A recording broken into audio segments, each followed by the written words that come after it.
Thanks, Rich. And last night's dust storm prompting many of you to grab your cameras and snap a few shots. These are just some of the pictures sent in to us. But storms like this also make some of you pick up the phone and call for help.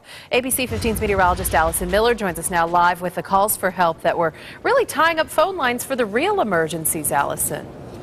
Well, during yesterday's dust storm, the Phoenix Fire Department's Regional Dispatch Center received about an average amount of calls. That's about 1,000 per day.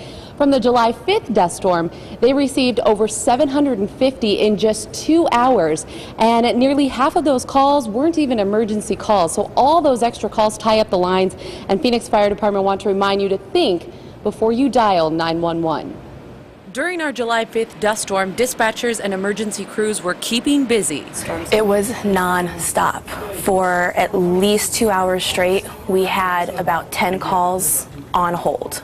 10 people at any given time holding on 911. The monsoon is their busiest time of year. Hundreds call when the weather rolls in. And remember, we're also going on the same calls we go on every day. We're going on the car wrecks, the chest pains, the difficulty breathing. With the added calls coming in, Phoenix Fire Department want to remind you to evaluate the situation first. Before you call, is this truly an emergency? If it is, call 911.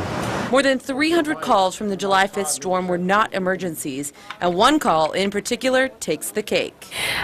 He called in and he gave me an address and I asked him what was on, and he said South Mountain was on fire.